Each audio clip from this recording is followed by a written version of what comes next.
yun ang rain or shine, job must be on time. Hindi na natin alalahanin pa yung init, gawa ng paraan. Yan ang buhay.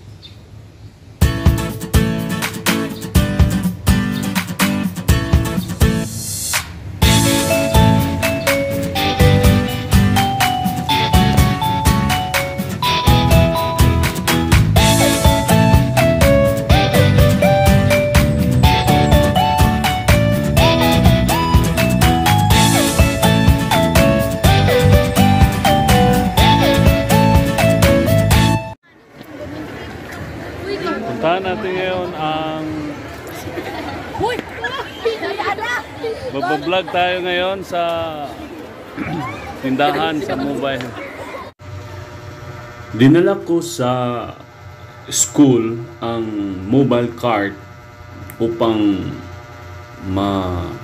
magkaroon ng paninda na champurado at iced tea, nang sa ganun ay kahit papaano ay makatulong sa mga bayarin ng bills ng kuryente, tubig, maging ng wifi.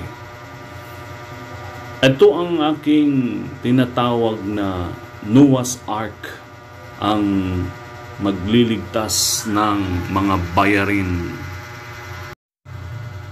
Timing ang araw na ito sapagkat nagkaroon ng isang activity ang Mathematics Department.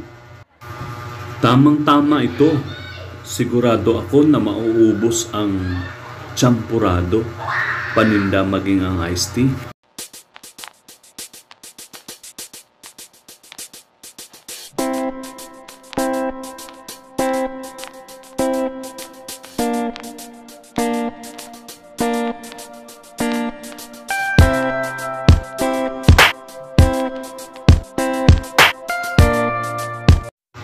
Ito naman ang cooperative na tindahan para sa mga estudyante.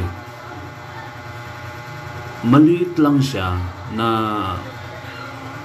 tindahan at sa tingin ko hindi kaya ang kantina to na isupply ang mga pangangailangan ng mga estudyante during snacks time, sapagkat umaabot ng 4,000 plus ang mga estudyante sa school na ito. Ito naman ang isa pang school canteen na pinamahalaan ngayon ng ito pa ang isang canteen ng cooperative para sa malapit sa gate.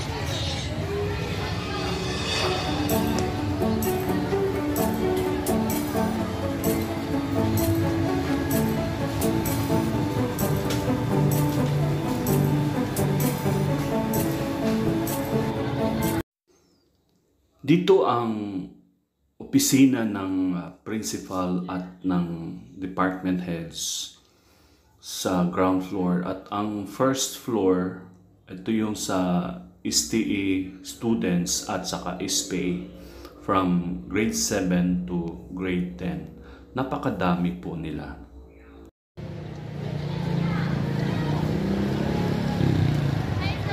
Hello! Good afternoon! Wala mong klase na, day? Wala na klase? Sir, mag-oral mo, sir. Oral ba? As doctor.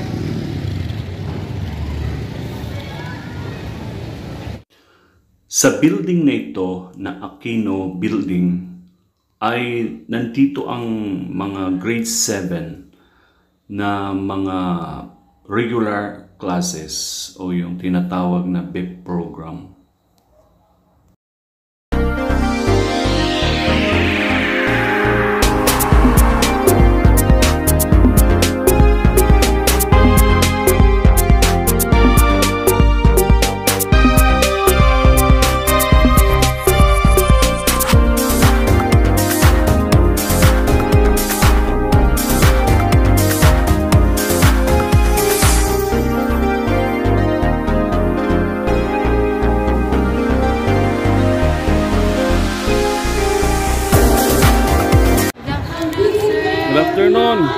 naman mo karon?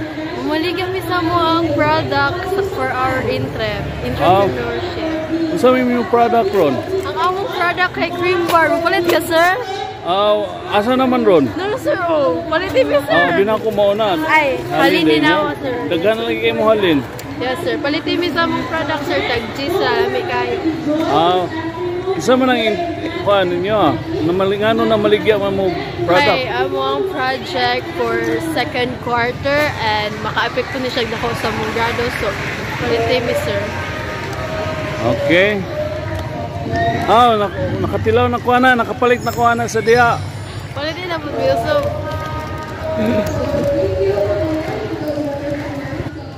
Sara ka buok. Waan na lang po ba?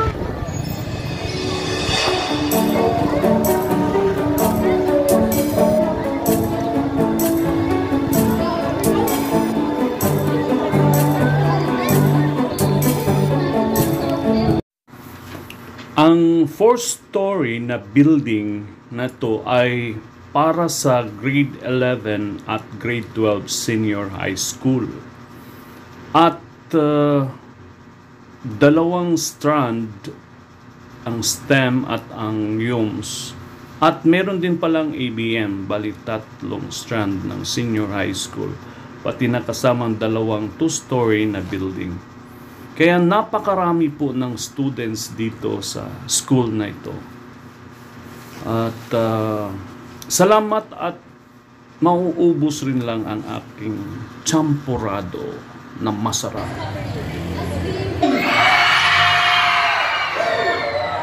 Of course, grade 10.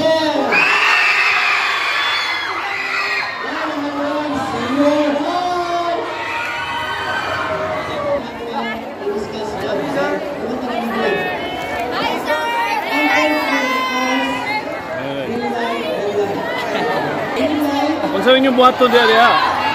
Unsa inyong buhaton? Mag-solve with math. Dulaan na mo ang math. Playing with math. Siyay.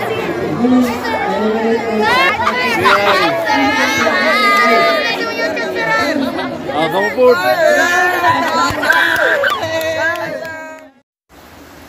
Dito ang main entrance ng mga estudyante at may naghihintay na mga tricycle at ang pamasahe papuntang Dipolog ay nasa 25 bawat isa at ihahatid sila sa kanilang bahay o sa kanilang pupuntahan bawat isa. Ang isang tricycle ay magkakasya ng 5 o 6 na mga estudyante. Meron din dito sa kabila na nakapila para sa mga pasahero na teachers at mga estudyante. Dito naman sa harap may mga habal-habal. Kaya lang malaki ang kanilang singil sa special trip. Sa playground na to, ang mga estudyante ay maaaring maglaro ng soccer, football, frisbee tuwing hapon kasi hindi na mainit at sa ground na ito dito dinadaos ang flag raising ceremony tuwing Monday ng umaga. At iba pang mga activities ay dito rin idinadaos. Mahangin, presko ang hangin sapagkat maraming mga punong kahoy ang nakapalibot dito. Matagal nang mga kahoy ito at may mga edad na rin ang mga kahoy na ito. Kaya ang environment at atmosphere sa school na ito ay masaya at hindi gaanong mainit.